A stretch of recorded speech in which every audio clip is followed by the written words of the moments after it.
Good morning, friends. We are learning our subject data mining 3160714. And in that, we are learning our module 1, that is Introduction to Data Mining. So, in previous lecture, we were looking at the data mining functionalities, right? We have seen the predictive descriptive task. Yesterday we have seen prediction. Then we can say classification. Classification is where we are having the label, right? Label of the data, label of the class is there. Then what we can see is, this was the example we have seen. One more example we have seen. Clustering is where we do not have any label. We group the data based on the characteristic of the data, and that is based on the similarity, isn't it? We have seen the mining frequent patterns and associations and correlations, that is with the help of our transactions of our mall, right? Where we have seen the frequent items, that means wherever the minimum count is already given to us in the problem, for any data item which is having the count that is greater than or equal to minimum count is frequent item. For frequent items, we are making the combos. Like first of all, we find for one individual item, then for two item set, then for three frequent item sets, then four frequent item sets, right? Till the time we are having the combos which are possible from the frequent item sets, isn't it? So this is what we have seen yesterday. Outlier analysis. For that, we have talked of that data which do not follow the normal behavior of the normal data, right? That is what is the outlier. We can say all the students are very good in your class. So 2, 3, which are, you can say, are not sincere, not good like others, then they are the outliers, right? Odd man out, we have taken the example, right? Like pen, pencil, rubber, wafer. So we can say wafer is odd man out, right? Something like this way we understand what? That is outlier, fine? Then we have started with the generalization.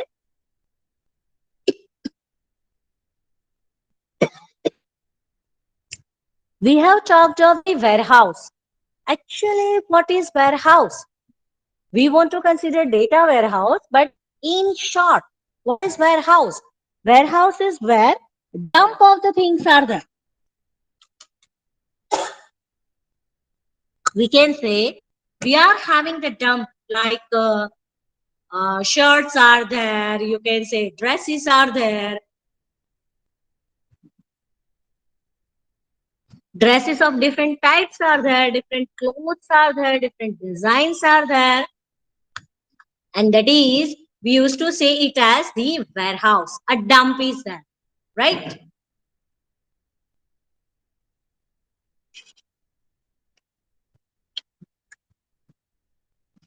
So what we considered in the warehouse is where we are having the dump of many things, right? That is a warehouse. So if we consider data warehouse where we are having a dump of many things, right? Many things means different type of data is there, different types of data. That means integer, character, float, yes, that is there, but the same category, like we can say that we are having the closed data set, then for that also we can be having the different types of data, like you can say structured data is there, unstructured data is there, where all the things are there in data warehouse, from which we should be having the data set that is of same form, and then after we can do some processing on that, right?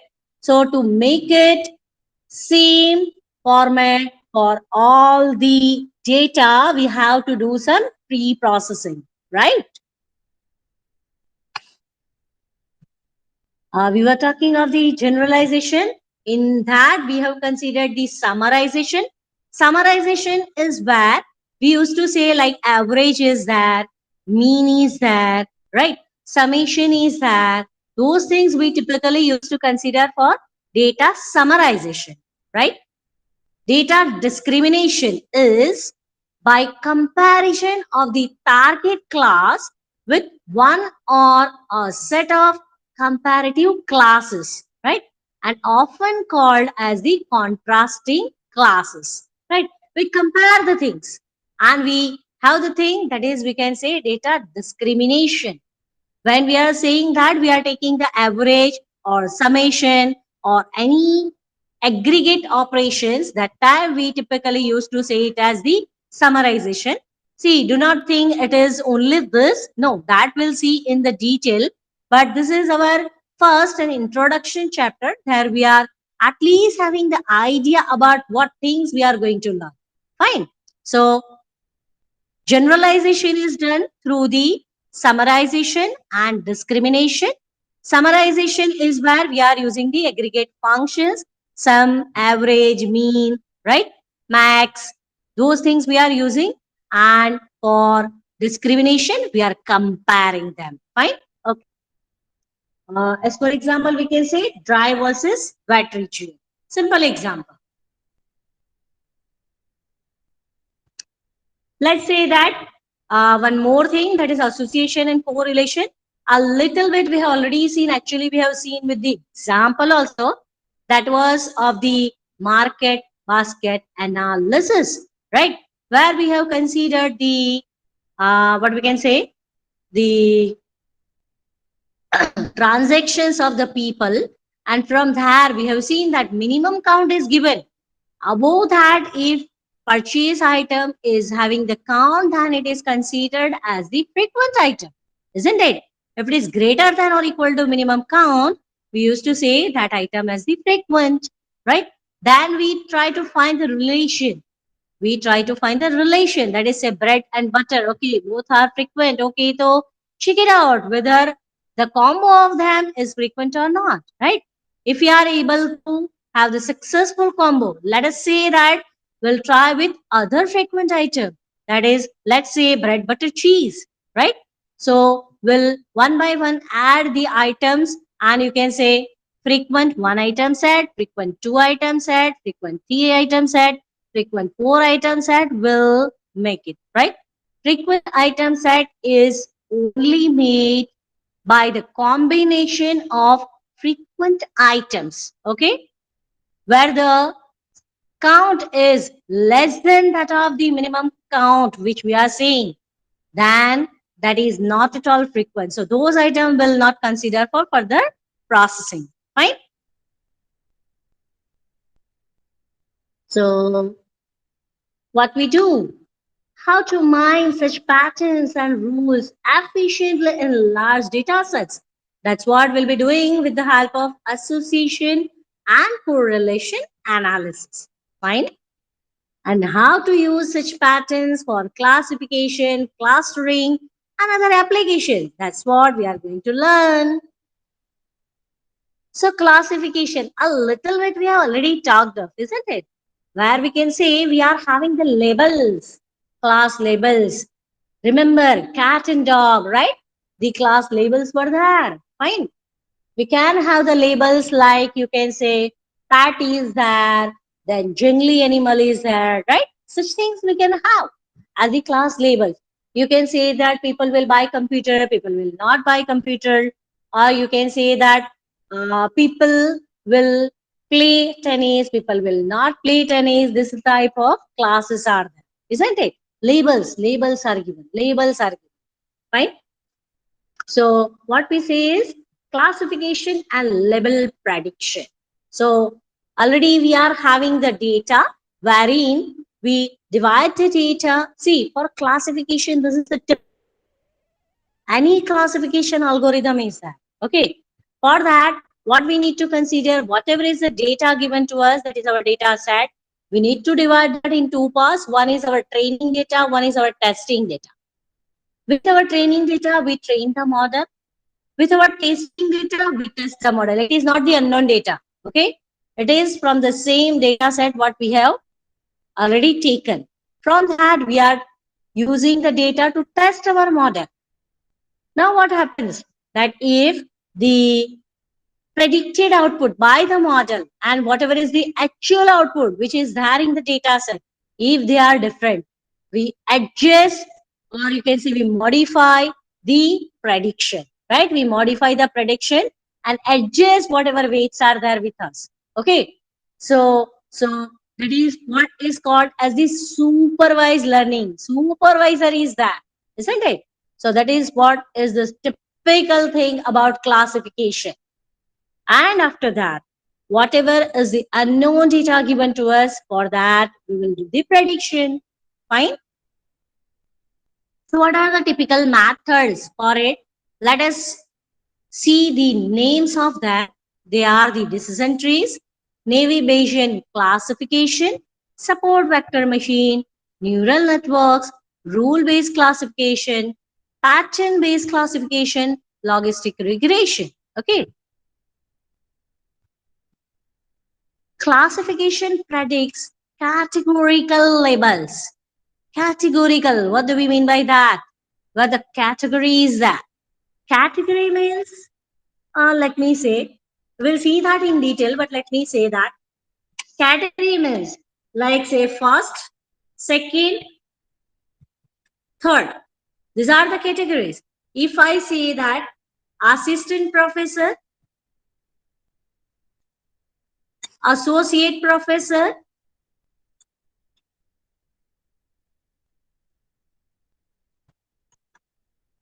professor, these are the categories. Categories is where you can be said that it is having the order. Like assistant professor is the first category. Post, that is associate professor, is greater than that of the assistant professor, and professor is having higher post than that of the associate professor. Yes, so we can have the order, but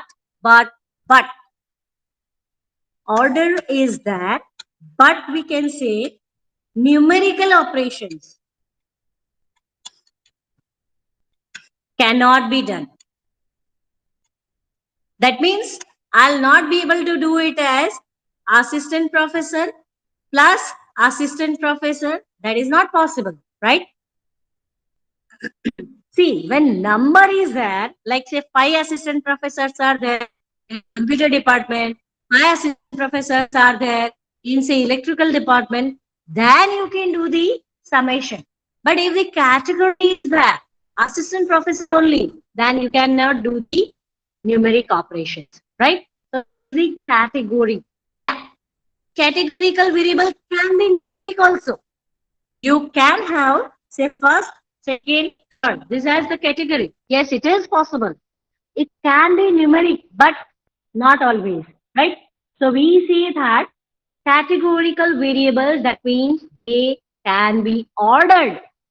That is, you can say that which one comes first, second, and third, that we can give, but we do not have the numeric operations on that, right? There is addition, subtraction, you can say max, mean, we may not be able to find, right? So that is what is the categorical variables. Why are we saying the categorical variables? Because we'll be having the class levels, and that's what will be predicting, isn't it? That's what will be predicting. So we can say classification predicts categorical labels, whereas regression models, they predict what? They will be using the continuous valued functions. Continuous, that means what? You can say it is say 5.5, 6.5, 5.5, 5.5. Real valued, we can say. Typically, we used to say categorical labels, that is already known to us. Categories are there, right? Categories are there. It can be ordered, but they do not have the numeric operations. Fine? Okay. So now at least you understand the difference between categorical, right? Labels, numeric, continuous value. Fine? Okay. So what are the typical applications of it? We can say credit card, fraud detection, which we have already talked of. Direct marketing. Let's say that people who purchase the fancy jewelries, to them we can do marketing of new jewelries are coming, isn't it? Classifying stars, disease. We have talked of the example that was of cancer, isn't it? To predict for that, whatever history we are having, from that we can predict, isn't it? For web pages also we can do the classification. Okay, this web pages, okay, this person is using the web pages, they are related to the courses on machine learning. Okay, so we'll give them the pages or the links where the machine learning things are there, isn't it? This person is looking at the pages which are related to some mathematics only. Okay, so whenever you find such pages, give the recommendation to those people, isn't it? So these are the typical applications of the classification. Next is cluster analysis, right? It is called unsupervised learning. See, the difference between classification and clustering is classification is supervised. Somebody is there to correct you. But clustering is, it is unsupervised. Nobody is there to correct you. Okay. So what we do in the clustering, that is we group the data to form new categories. The groups, right? Cluster to find distribution patterns. We can see we are having the categories based on, say, investment the persons are doing, isn't it? So we can make the segments of it, or we can say we are making the clusters of it. We are making groups of it, right? So what is the principle of the clustering? That is, we maximize the intra-class similarity and minimize the inter-class similarity. What do we mean to say? Let me say for that, let me give you the example. Here, let me put the shapes.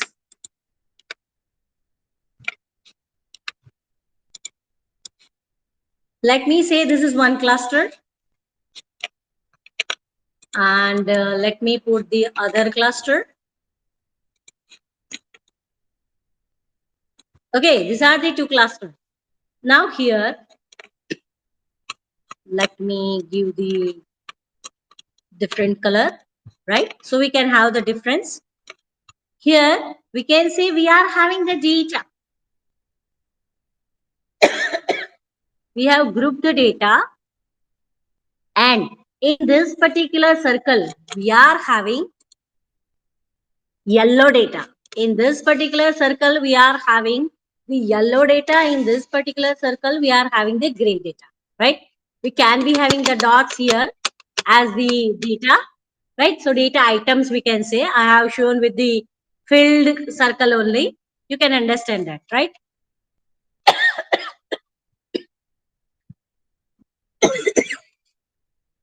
Or we can make small circles or dots, right? Here you can say this is one. Then after, let me copy that.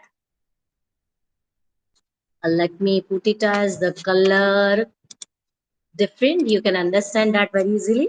Let me put,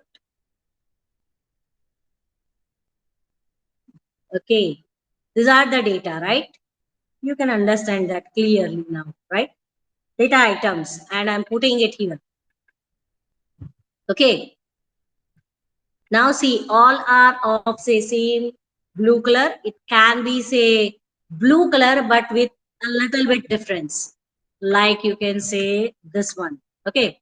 So I'll be giving the color a little bit different. That can be done, isn't it? This is the representation of. Here we can say we are having the data in this that is of different color. We are representing it. Okay, we are representing it with the different color. So we can understand that. Okay, let me show with this, right? Let me, yeah, this will do for us. Okay, these are the data which is there in other cluster. Okay, yeah. Whatever data was there, we have divided them in two clusters. And where, what we mean to say is, we are maximizing the intra cluster. That is, inside the cluster, we are maximizing the similarity. You can see that inside this circle, that is inside this particular cluster, we are having maximum similarity. This and this objects are very similar, but minimizing the minimizing the intercluster similarity. See, this color and this color, they are different, right?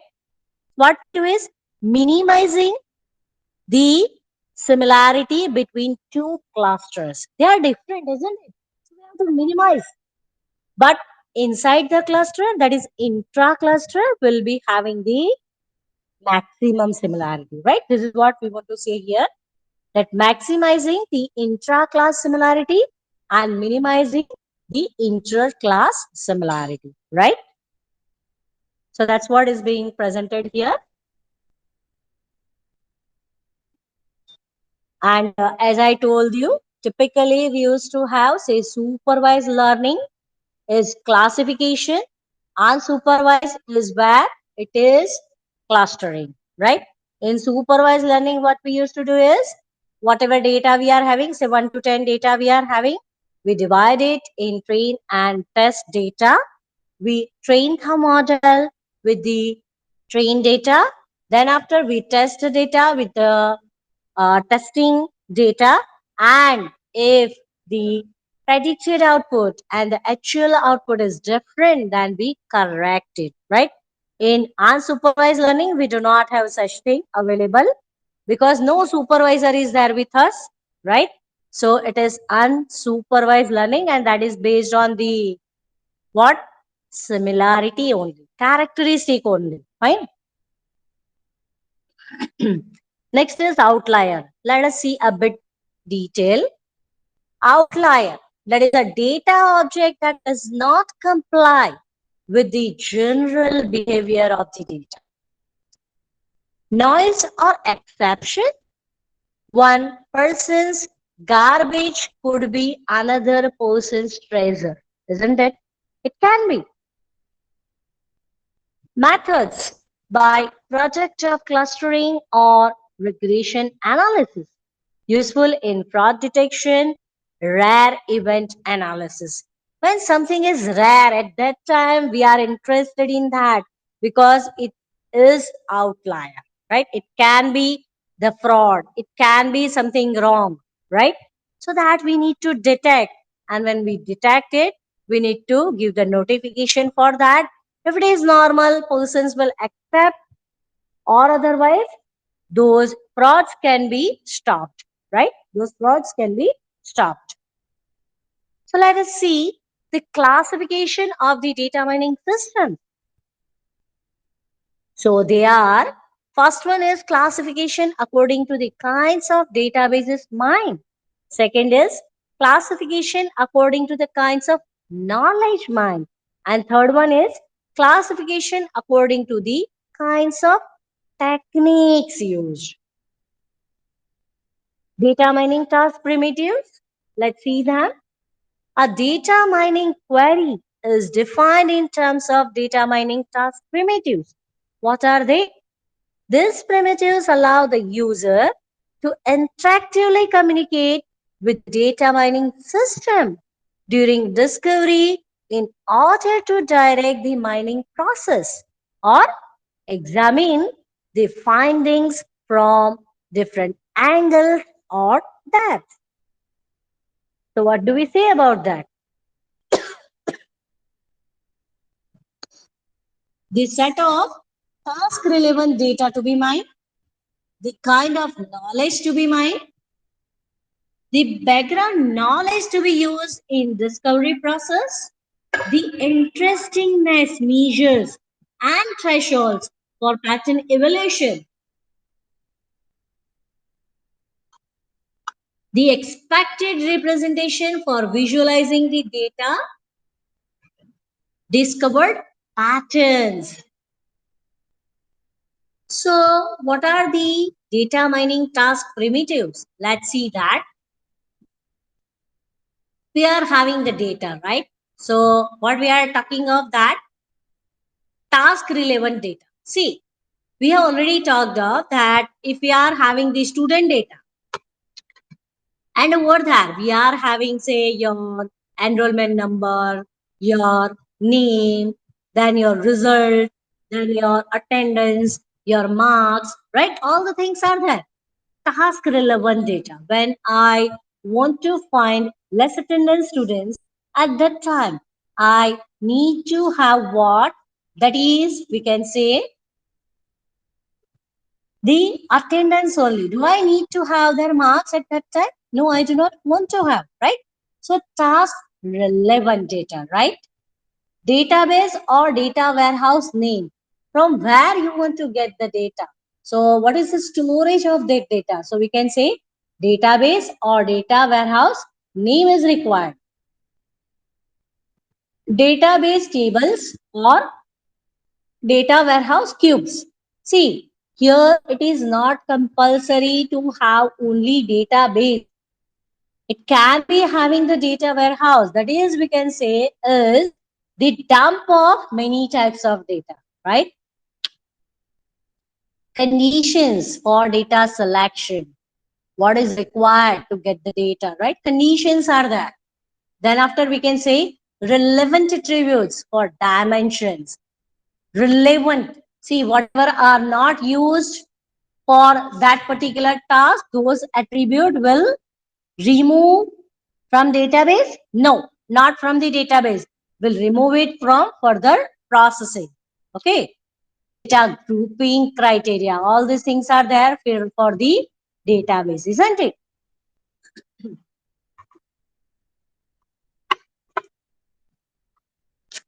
Then after, what do we say is knowledge type to be mined. Then we can say characterization, discrimination. We have already talked of the discrimination, isn't it? By comparing the target class, we are having the comparison, association and correlation. These are the data mining task primitives, right? Primitive things which we are doing in the data mining. Clustering, that is, we are grouping the data. We are using the background knowledge, and with that, we are creating the concept hierarchies. What is that concept hierarchy? Let me tell you the example. That is, let me put it here. Let's say we are having the India, right? We are having our country, that is India. Fine. So, what I say about that? Our country is having states in it, right? Let me increase this size so you can see it better. Fine. Okay.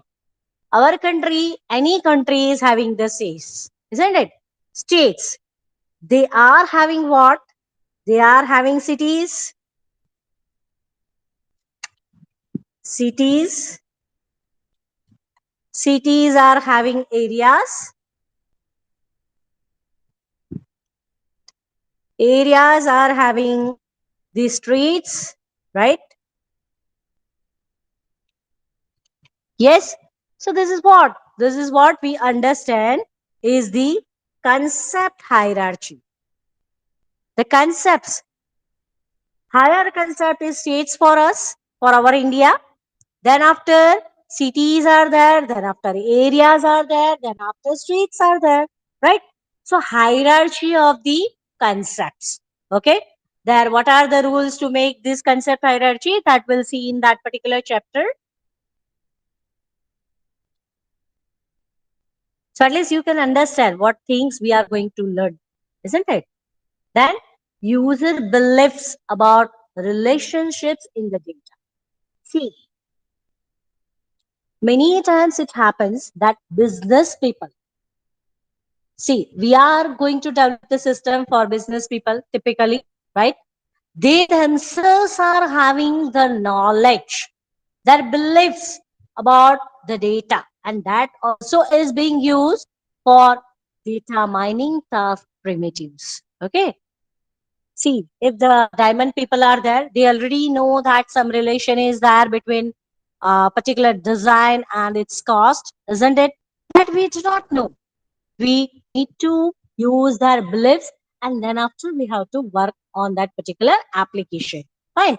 That's why I used to say that computer engineers, or you can say software engineers, they need to be always soft and always ready to learn the knowledge from others, right? We are not working on whatever basics we have learned today, but we'll have to be ready to learn everything from the world.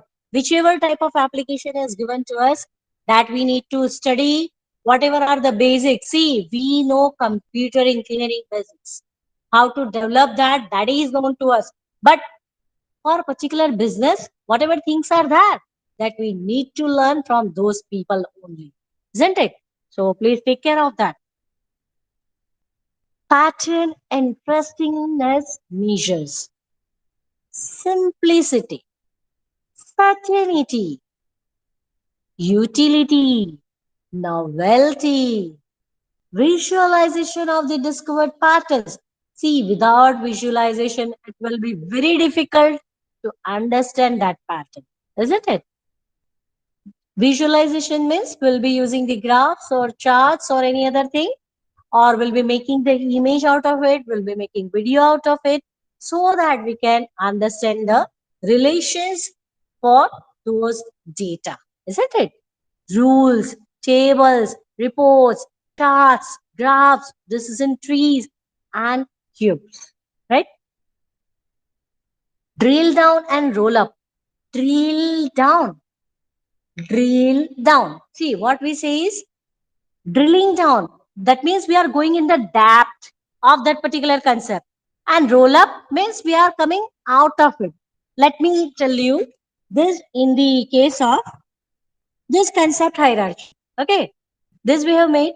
If I say that I want to do drill down, that means what? Go in the depth of a particular concept. If I'm saying the concept hierarchy and going the drill down, then I'll be going in the deep of it. So if the Gujarat is that and we are going drill down, we are doing drill down, that means Gujarat Gujarat में कहाँ सूरत में अच्छा सूरत में कहाँ डुमस में कहाँ Magdalla road ठीक है so what we are doing is we are going in deep of the particular concept or data or whatever is the dimension fine so drill down that means going in the depth of that particular thing so we'll be getting say exact information and when we are saying roll up from the lower concept to the upper concept we are going. So here street is there. Magdala road is there. ठीक है भाई, okay. In which area it is? Dumas Road. Okay, Dumas Road. In which city it is there? Surat. Okay. In which state it is there? It is in Gujarat. Right? So you can understand that when we are going roll up, we are replacing smaller concept with the higher concept.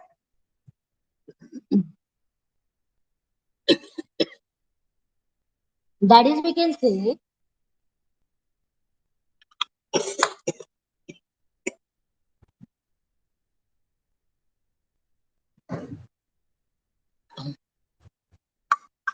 For roll up, that means the smaller concept will be representing with the higher concepts. तो आप बोलोगे एक बार क्यों ऐसा करना है भाई? See, when we are the residents of Gujarat, we are the residents of Surat. At that time, we think, "Acha, in this area, this thing happened, right?" And in that, "Acha, in which street it happened?" But when, say, USA people are there, or you can say that any other country people are there, what they will think of? Will they think of particular streets? No, they will think of the bigger area. So they will think, "Acha, okay, in which state it happened? In which city it happened?" Right? Something like that.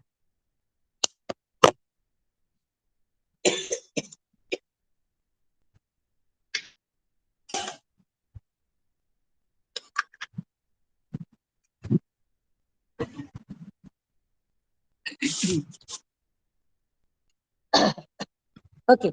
So next thing what we want to learn is integration of a data mining system with a database or a data warehouse. Data warehouse in layman's term, we have said it as the dump of data, isn't it? So what we are talking about is we want to have the integration of data mining system, right? With a database or data warehouse. See, we can be having the data from multiple sites of a particular company and we are merging that, right?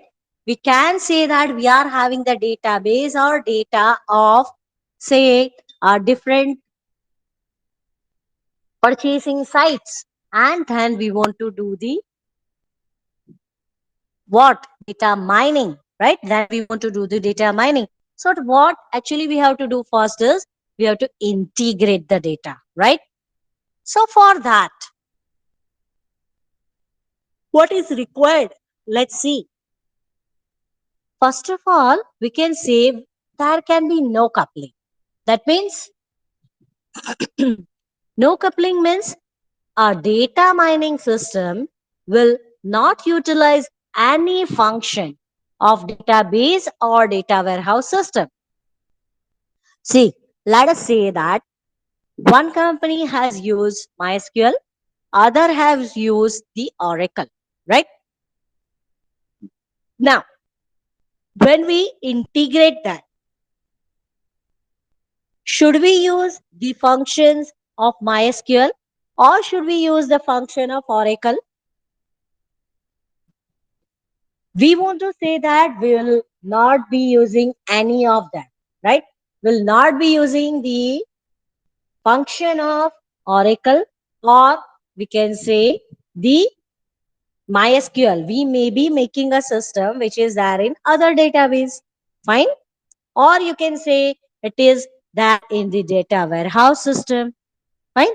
So no coupling, that means will not be using any functionality or any utility of that particular database or data warehouse. Second way of integration is where we can say loose coupling is there. Loose coupling. That means what? That means data mining system will use some functionalities or some facilities of database or data warehouse system. That is MySQL के कुछ function दे देते हैं, थोड़ा बहुत Oracle से दे देते हैं, ठीक है? Okay, so fetching data from a data repository managed by the systems, performing data mining, and then storing the mining results either in a file or in a designated place in a database or data warehouse. Loose coupling is better than no coupling because it can fetch any portion of data stored in databases or data warehouses using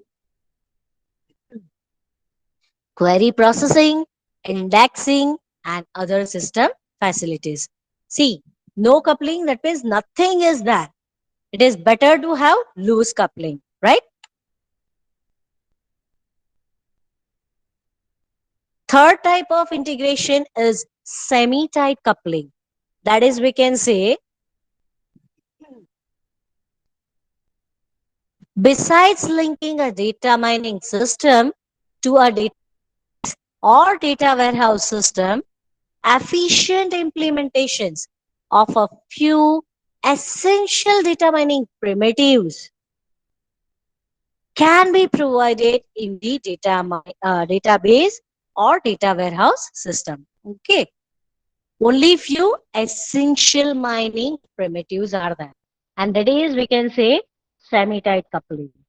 So these primitives can include sorting, indexing, aggregation, histogram analysis, multi-way join, and pre-computation of some essential statistical measures such as sum, count, max, mean, standard deviation, right? We are having different sites of a particular company, or we may consider that different companies data is there, but to do the data mining, to do the classification, clustering, or any other algorithm if we want to apply, we need to integrate the data, right? And there we have seen three types of coupling. One is no coupling, second is loose coupling, third is the semi-tight coupling, right?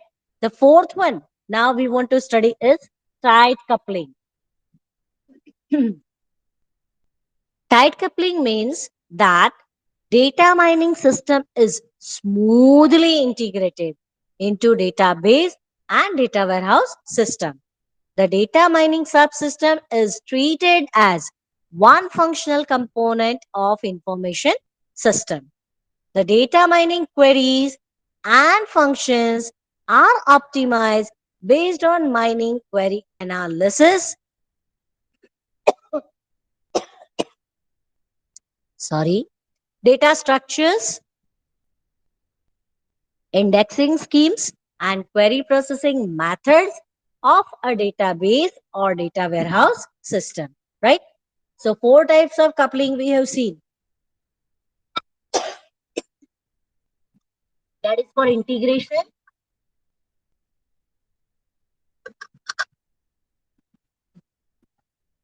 They are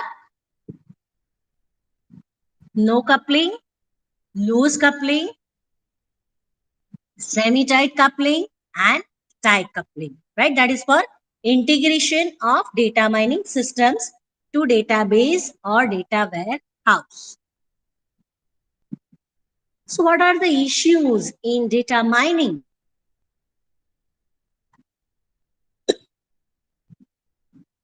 Major issues in data mining, or you can say why people are doing research in data mining. That is, we can say mining methodology, mining various and new kinds of knowledge, mining knowledge in multi-dimensional space, multi-dimensional, not only one or two or three, but multi-dimensional space, determining an interdisciplinary effort, not only for computer engineering data, but for interdisciplinary. We can be considering the data from mechanical engineering or electronics engineering or anything, right? We'll be doing the data mining, boosting the power of discovery in a networked environment, handling noise, uncertainty, and incompleteness of data. Handling noise? Where is the noise? You can say that you are having, say, remote sensing application, temperature sensing, you can say. There, the typical temperature should be 10 to 20, but you can say continuously it is giving more than that. So there is a noise, isn't it? That is because of what? That is because of, say, faulty instrument, right? We can have the noise. Uncertainty. Let me give you the example for this.